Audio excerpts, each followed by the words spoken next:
Hello and welcome to another episode of County Perspective, the show that focuses on Frederick County government, local programs and events, and the community that you live in. I'm your host, Brandon Rosa, and thank you for joining us. Let's jump right in with some news from around the county. The County Council approved the fiscal year 2020 budget during their meeting on Tuesday, May 28th with a 7-0 vote, making it the first unanimous decision under charter government in Frederick County.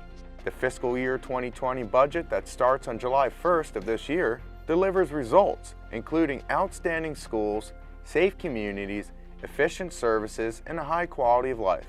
Income and property tax rates remain unchanged. New spending accounts for an increase of less than 1% of the total budget, with most being directed toward public safety. The budget will also continue County Executive Jan Gardner's strong commitment to public education, with an additional $12.2 million for Frederick County Public Schools to ensure top-notch teachers in the classroom and high-achieving student outcomes, and an additional $1 million for Frederick Community College. Executive Gardner included some new initiatives in the upcoming budget year, including a composting project, affordable housing, and branding to support emerging businesses and help retain existing employers. For more information about the fiscal year 2020 budget, visit frederickcountymd.gov/budget. County Executive Gardner held a press conference on Thursday, May 23rd, to announce the retirement of Chief and Director of the Frederick County Division of Fire and Rescue Services, Thomas Owens. Chief Owens' retirement will take effect on June 30th. Chief Owens will retire from Frederick County government with 50 years of fire and emergency service experience, serving fire departments in Winchester, Virginia, Fairfax County, Virginia, Loudoun County, Virginia, Prince William County, Virginia, and Washington, D.C. Chief Owens was one of the many first responders who arrived on scene on September 11, 2001, when a plane was flown into the Pentagon. Chief Owens started his career volunteering as a firefighter at 16 years old and rose up to become chief for 2 combination career and volunteer departments. Over the past 4 years, Chief Owens brought 115 new career firefighter positions to Frederick County, allowing the county to begin transitioning into tactical unit staffing. Under his supervision, Frederick County was named Outstanding EMS System by the Maryland Institute for Emergency Medical Services Systems. Chief Owens said, "It has been my honor to serve County Executive Gardner and work alongside the tremendous men and women of DFRS and our strong combination fire rescue system." DFRS Operations Manager, Deputy Chief Thomas Coe, will serve as Acting Director for DFRS. Congratulations, Chief Owens. You will be greatly missed. Community members and county officials gathered on Wednesday, June 5th to officially recognize a stormwater management demonstration project at the University of Maryland Extension offices on Montague Lane in Frederick. This project is the first of its kind in the Mid-Atlantic region. 8 different types of stormwater management options are operating at the site. The rainwater that is collected uses an innovative system to water gardens that was designed by the Extension's master gardeners. Educational signs will be posted for individuals, homeowners associations, and businesses that want to learn more about ways to control runoff. The gardens at the Extension office were damaged from flooding in past years, so their staff teamed up with the Frederick County Office of Sustainability and Environmental Resources to install the various demonstration systems. The project was funded in part by a grant from the Chesapeake Bay Trust Fund. Construction of the project began in February and was completed by mid-May. It includes 2 Filterra planter boxes to treat stormwater, several water storage tanks that collect rain from the roof of the building and store it to be utilized for garden watering. There was also a bioretention area and additional shrubs and trees. The public is welcome to stop by the garden at 33 Montague Lane to see the projects up close.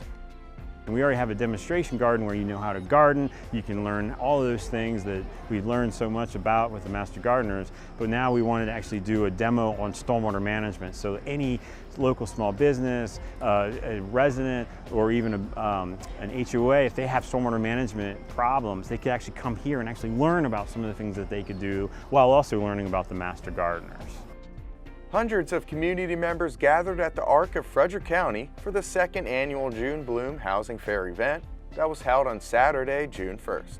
Participants had the chance to speak with staff from the Frederick County Department of Housing and financial and community members. Participants learned about affordable housing options in Frederick County, as well as available mortgage and rental programs. The event featured activities for children, and participants had the chance to win prizes like a $500 gift card to Home Depot and a down payment of $8,000 for their next home. FCG-TV was at the event and they had a chance to speak with some officials. Let's hear what they had to say. This is a great opportunity for the residents of Frederick County to come and learn everything they ever wanted to know about buying or renting housing in Frederick County. We have assembled here today architects and builders and banks and mortgage companies and all the people that you would need to be able to contact if you're going to look for housing in Frederick County. It's about trying to find the right product at the right price for everyone. And we know that we're a community that can offer that kind of opportunity for people. And so the real great thing about this event is it gives people the opportunity to see what's out there and to really help them achieve their dreams. As the association executive for the Frederick County Association of Realtors, I found all kinds of things that I want to take back to my community service committee, to my affordable housing committee, so that they can help to disseminate this information and maybe get the word out so that people understand that they can afford to buy a home. I have the pleasure of serving as the liaison to the Affordable Housing Council. So over the last several years, I've been working really hard to bring some legislative proposals forward that help us grow our toolkit of different programs that we use to help with affordable housing. And it's going to be a continued goal of mine during this term to keep working on advocating for affordable housing and supporting our local partners as best we can. I've always thought, for a long time anyway, that affordable housing is one of the most important and yet still the most unappreciated issues in our community. And even with all of the great work of a lot of the agencies and businesses and organizations, it's a problem that we're still experiencing. We're seeing it get worse. As the county grows, it's an issue we have to find. There's no silver bullet. It takes a lot of cooperation from a lot of people who recognize that it's a serious issue and take the steps that it's going to take to resolve the problem. If you would like more information on affordable housing or about the Frederick County Department of Housing and Community Development, visit frederickcountymd.gov. June Bloom was a great way to learn more about affordable housing in the county. If you're wondering what affordable housing means, let's take a quick look and find out more on this important subject.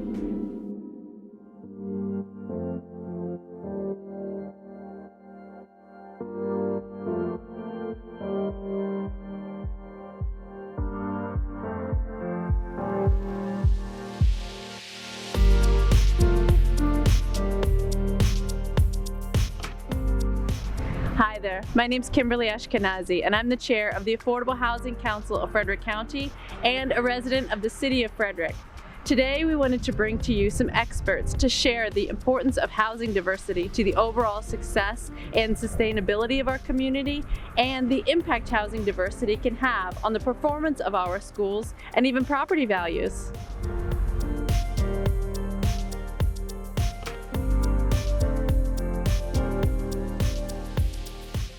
My name is Lisa Sturdivant and I'm president and founder of LSA Planning.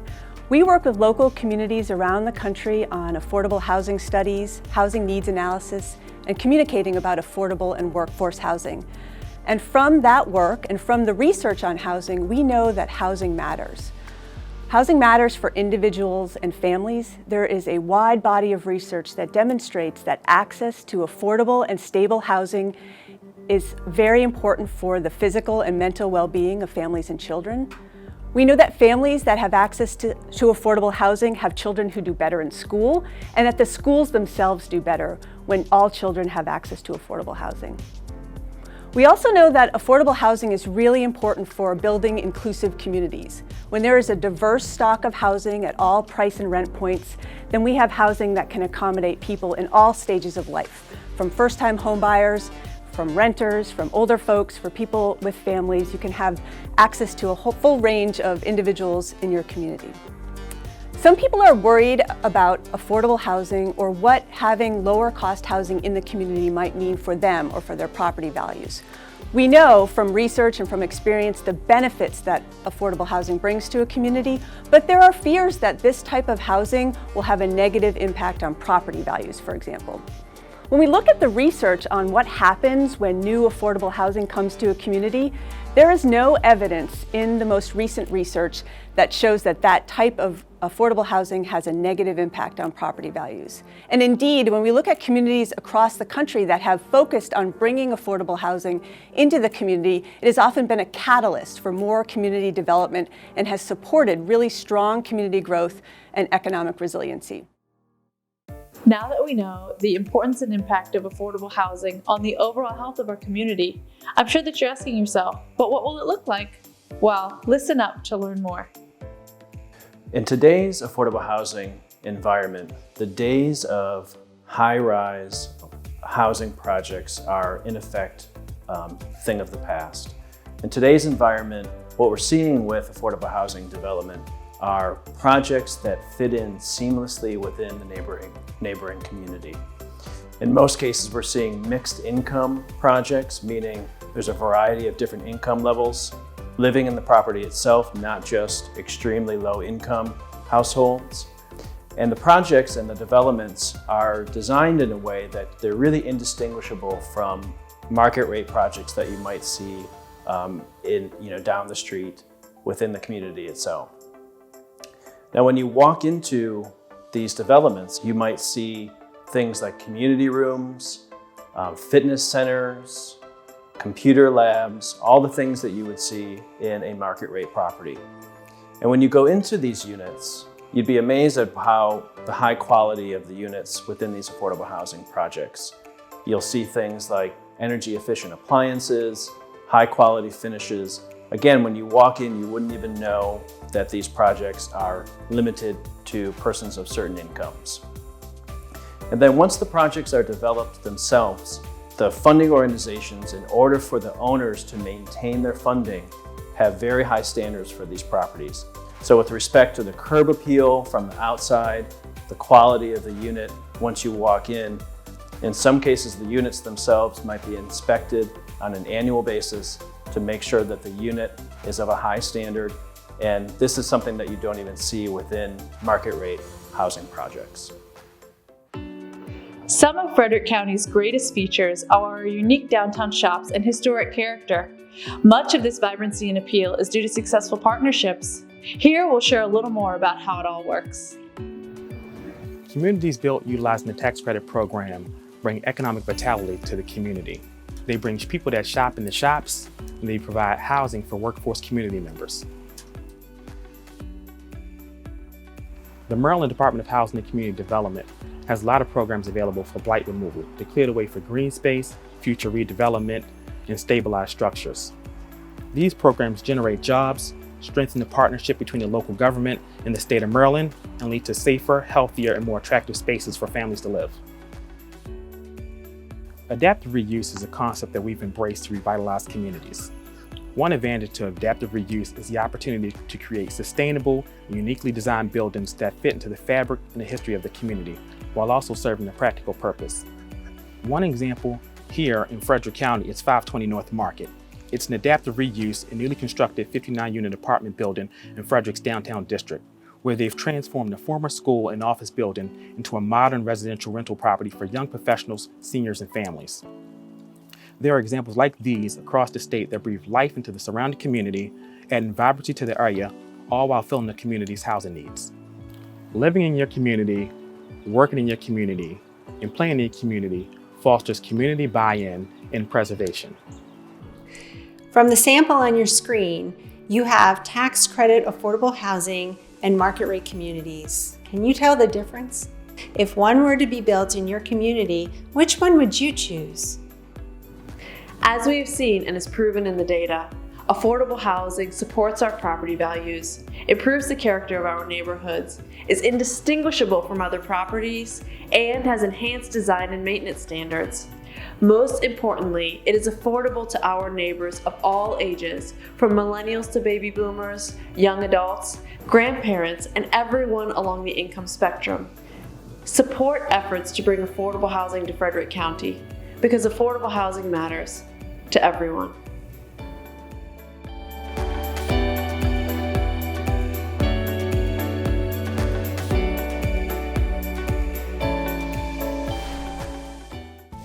We're going to take a quick break, but stick around. We have plenty more coming up on County Perspective.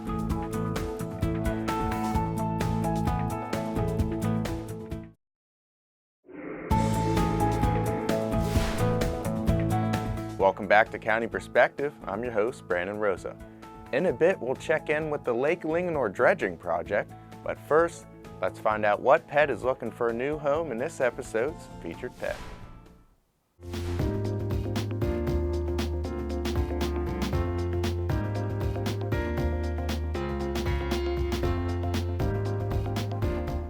Alvin first arrived at FCAC in January with his brother Leo. Both were a little shy, but after Leo was placed with a rescue, Alvin began to shine. This 2-year-old domestic shorthair lives in the kitty cabana, where he happily greets visitors after a quick assessment of the situation. He loves to be petted and can often be found in the window chattering away at birds. Visit Alvin at Frederick County Animal Control and Pet Adoption Center, 1832 Rosemont Avenue.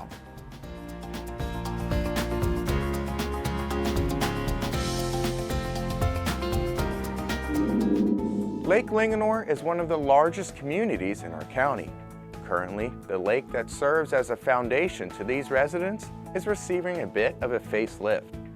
Let's find out more about the dredging project that is currently taking place in Linganore. So Lake Linganore was created in 1972, and of course all lakes in Maryland are man-made lakes. It was created as a recreational resource for the community, and it was also prepared this way so it would be an augmentation of the City of Frederick's water supply. City of Frederick takes water not directly out of the lake, but out of Linganore Creek downstream of the lake, and the lake provides a supply when there's a drought, for instance. There'd still be water flowing in the creek because of the lake. So it impounds Linganore Creek, and that impoundment also starts to catch sediment. And as time goes on, the sediment builds up in the upper reaches of the lake to the point where it has to be removed. Otherwise, you start to consume the volume that both the recreational use is for, as well as the water supply. We're going to take about 100,000 cubic yards of sediment out of the lake, mostly the sediment that's arrived and is upstream of Boyers Mill Road Bridge. That sediment at 100,000 cubic yards, to envision that, that's about 15 football fields 3 feet high, thick with sediment. It's about a 1.5-year project, and during that period of time, most of the activity that residents will see, if they're on the lake or if they're driving around the lake, they'll see a barge with a hydraulic dredging unit on top of it that's literally sucking the sediment out of the bottom of the lake in this area upstream of Boyers Mill Road Bridge. That slurry will then be piped, so they'll see a pipe that runs, sort of floats on top of the lake down to a staging area where we'll dewater the solids from this sediment, from this slurry mixture of sediment and water. And then that dewatered material will actually go to Frederick County's Reichsford Road landfill, where it will be stockpiled for future use as daily cover. So that the actual dredging activity is occurring at 3 different locations: in water in the lake, at the staging area to dewater it and remove the solids, and then the solids will then be trucked to the Reichsford Road landfill. The funding for the project's coming from 3 different agencies. City of Frederick is the primary funding agency. They're funding 50% of the cost of this project. The county has a 25% share, and the Lake Linganore Association has a 25% share. The project's being administered by the Maryland Environmental Service, which is an instrumentality of the state of Maryland, and they do dredging projects like this, particularly in the Bay and other areas where dredging operations are needed. So they have a lot of experience with this, and they've bid out the project, and they have a contractor on board, which is Mobile Dredging and Video Pipe Services, and they'll actually be the contractor on site doing the work over the next 1.5 years. We just ask that the residents of Lake Linganore bear with us. I mean, we've had a lot of construction over the years, the renewing of the water and sewer lines, certainly the LLCS's road project, and this is really one of the last things to be done to try to make sure that their community continues to be sustainable and going forward has plenty of volume in their lake. Summertime is here. Do you have any plans yet? In case you don't, several Frederick County departments may have you covered. Let's take a look at some of the things going on in the area in the next few weeks.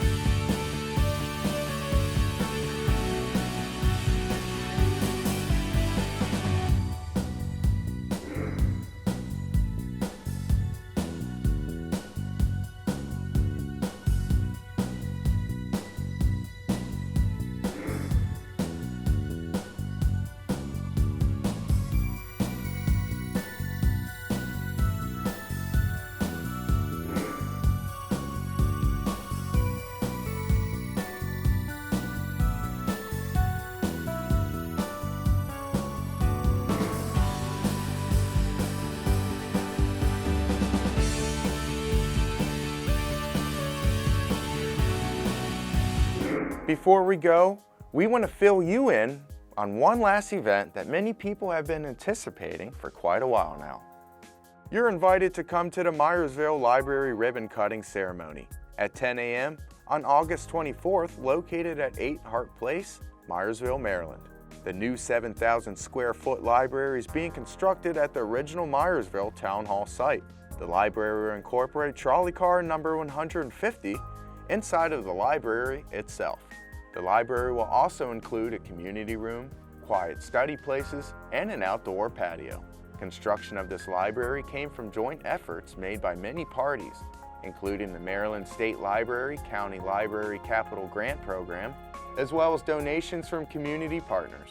If you would like to make a donation to support the Myersville Library, visit fcpl.org/support. For more information about the Myersville Library, visit fcpl.org. Well, that's it for this episode of County Perspective. Don't forget to follow Frederick County on social media in order to keep up to date important news and events. We'll see you next time for a fresh look from a county perspective.